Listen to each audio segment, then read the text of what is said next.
karyawan kita tuh apa, jadilah namanya standar kompetensi gitu kan. Jadilah struktur organisasi. Nah, itu perlu kita pikirkan. Jadi jangan sampai meskipun startup, ya udahlah ini ada temanku nih dulu kuliah di sini, oh ini ada tetanggaku nih, kerja deh barengku. Yang penting kamu bisa ngomong, kamu mau bertanggung jawab, nggak bisa. Apalagi startup susah. Startup itu ya butuh butuh kerjasama yang kuat, Bu. Butuh yang benar-benar mau berjuang. Kalau nggak kita berdarah, habis modal kita untuk membangun mereka gitu. Pas mereka udah pintar, mereka cabut.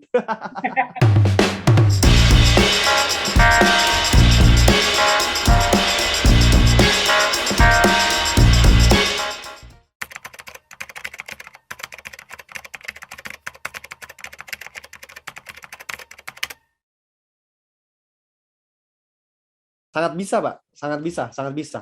Di JNE itu sangat spiritual, Pak. Sangat spiritual. Setiap lantai itu ada musolanya, dan kita pun core values-nya, culture-nya ya. Budaya kita tuh adalah nasionalisme, kebangsaan, kemudian spiritual. Itu sangat bisa sekali, Agile itu.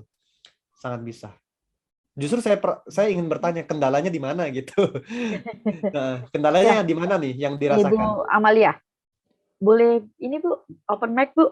Ya, makasih Pak Arista. Mm-mm. Jadi kendalanya itu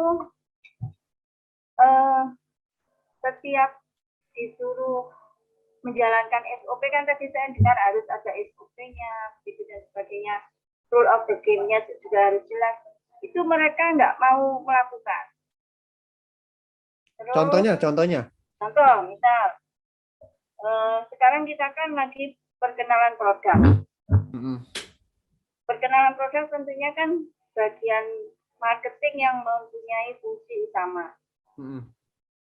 Begitu dikasih target, kamu target penjualan berapa? Misalnya. Itu dibuat, tapi tidak dilakukan. Mm-mm. Nah, terus seperti tadi dikatakan ada leader non formal juga. Leader non formalnya ini didekati, tapi gimana ya? Sekarang bilang A, besok bilang B. Mm-mm. Nah, kemudian kalau maaf, sekali lagi ini bukan mengatakan, kalau misalkan kita meminta, tolong kamu lakukan ini, kalau tidak sesuai dengan apa ya? Mereka kan ada pengajian gitu loh, Mas Arista. Nah, kalau tidak sesuai dengan apa jauhnya seseorang atau yai gitu ya, itu aja mereka nggak mau ngerjakan. Nah, ini terus terang membingungkan gitu, karena kalau dilihat dari segi organisasi, kalau saya tadi dengar kan teman-teman semuanya dari organisasi yang sudah settle ya.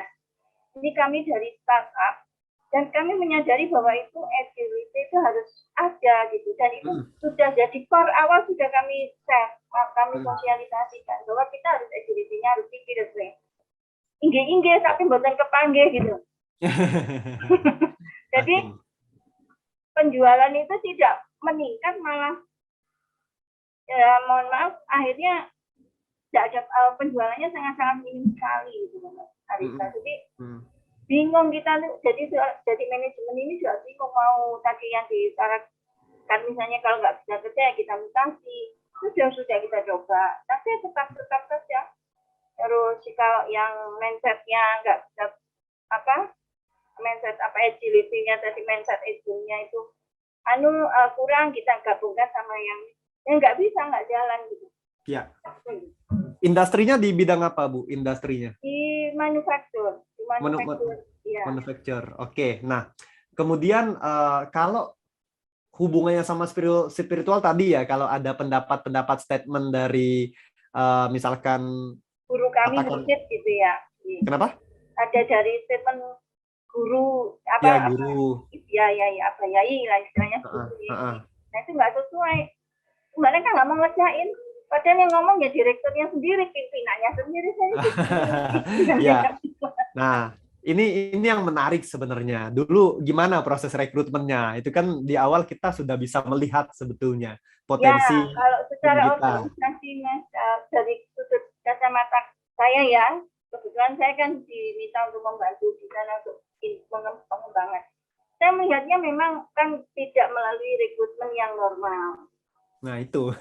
Itu kan gini, waduh ini sudah jadi masalah, sudah begitu. Terus Ah, ah. kita bangun komunikasi seperti tadi yang Hmm. disebutkan tadi, kita bangun komunikasi, kemudian kita samakan Hmm. visi misi dan seterusnya. Hmm. Tapi ya ini yang apa PR saya juga, kalau pemikirannya itu tidak sama dengan mereka akan berlindung di balik statement itu. Ya, betul. Jadi ini kayaknya kompleks case-nya, Bu ya. Jadi bukan karena bagaimana menerapkan agile di dalam perusahaan yang sangat spiritual. Tapi saya melihat kayaknya kalau banyak yang melakukan seperti itu, dari awal prosesnya nih yang perlu kita lihat gitu. Dari mana kita mendapatkan SDM itu gitu loh. Kok bisa mendapatkan SDM yang seperti itu? For your information saja, teman-teman dan Bapak Ibu semua, termasuk Bu Amelia, proses yang sangat penting untuk menentukan darahnya organisasi. Kuncinya, Bu, saya tadi di awal perkenalan sudah bilang, perusahaan hebat, perusahaan besar apapun itu, pasti punya SDM-SDM yang hebat gitu. Ya. Nah, kalau SDM-nya juga nggak mumpuni, ya susah perusahaannya akan melesat gitu. Ya berarti gini, kita punya mobil Fortuner, tapi katakanlah diisi pakai air mineral, ya nggak cocok kan? Ya butuh juga namanya Pertamax Turbo misalkan, butuh juga Pertamax 92 misalkan. Pakai Pertalite pun nggak cocok Fortuner atau Pajero kan? Kan mobil-mobil kelas tinggi gitu loh. Nah itu maksudnya, dalam artian kalau kita ingin membentuk organisasi, mau nggak mau Bu, kita harus invest di SDM.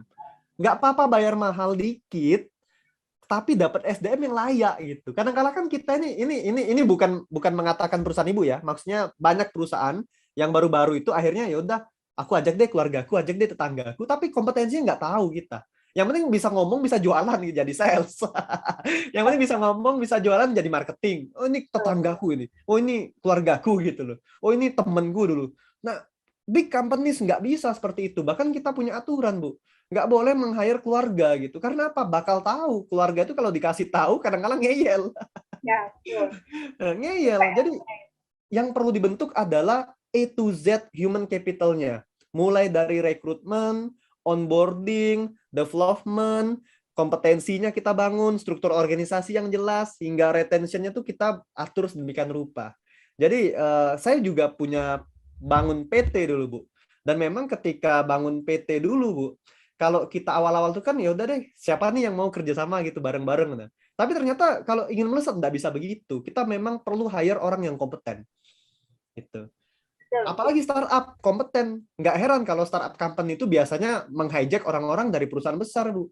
Dapat kan isi itu kan, oh ini diambil dari Astra, diambil dari BCA, diambil dari BRI. Dibayar mahal mereka. Karena dia yakin orang-orang itu punya pengalaman di situ dan bisa develop di sini. Jadi nggak apa-apa investasikan untuk SDM, Bu. Berarti artinya gini ya Mas Arista, kalau memang kondisi yang tidak kondusif ini masih berjalan terus, tim yang agile-nya tinggi nggak mungkin terbentuk ya? Iya, susah, Bu. Karena itu culture kan budaya ya. Budaya itu paling susah dibentuk dalam organisasi. Karena kita harus jadi gini, kita tuh perusahaan sudah punya visi kan. Nah, visi itu kan diturunkan lagi menjadi namanya budaya organisasi, nilai dasar, core values. Core values akhirnya jadi budaya kan. Nah, kalau dia minimal banget, karyawan kita tuh standar sesuai dengan visi dan core values kita. Core values misalkan jujur, disiplin, tanggung jawab, visioner kan. Kalau nggak sesuai core values ya nggak usah kita hire gitu. Nah, baru nanti ketika rekrutmen, nah Bu Ayu ini kan sering tuh membantu proses rekrutmen, psikotes, asesmen segala macam. Nanti bisa ngobrol gitu loh. Misalkan aku pengen bentuk karyawanku tuh yang seperti ini. Maka dites kompetensinya kira-kira fit nggak dengan kebutuhan organisasinya gitu. Bisa pakai psikotes, bisa kompeten, bisa pakai assessment center. Biasanya untuk level manajerial itu assessment center karena lebih kompleks kan. Nah, tapi biasanya staff itu cukup dengan psikotes untuk tahu potensinya. Nah, tapi bukan hanya tahu potensinya, tapi kalau kita lihat ternyata tidak qualified dengan requirement kita, jangan dipaksa terima, Bu. Saya mencari tim learning design misalkan, nggak apa-apa nggak dapat sebulan gitu loh. Tapi daripada dapat, abis itu kita gondok gitu dengan jangan, yang penting nggak usah gitu. Jadi itu tadi, kita memang perlu membuat sebuah sistem rekrutmen yang memang fit dengan kebutuhan kita. Nah, kita definisikan kembali visi misi organisasi apa, core values-nya apa, budaya yang ingin dibentuk apa, perilaku yang diharapkan muncul dari karyawan kita tuh apa, jadilah namanya standar kompetensi gitu kan. Jadilah struktur organisasi. Nah, itu perlu kita pikirkan. Jadi jangan sampai meskipun startup, ya udahlah ini ada temanku nih dulu kuliah di sini, oh ini ada tetanggaku nih, kerja deh barengku. Yang penting kamu bisa ngomong, kamu mau bertanggung jawab, nggak bisa. Apalagi startup susah. Startup itu ya butuh kerjasama yang kuat, Bu. Butuh yang benar-benar mau berjuang. Kalau nggak kita berdarah, habis modal kita untuk membangun mereka gitu. Pas mereka udah pintar, mereka cabut. Iya, iya. Ya, makasih Mas Arita. Jadi dari awalnya perlu di itu dulu. Ya, sama-sama Bu Amalia.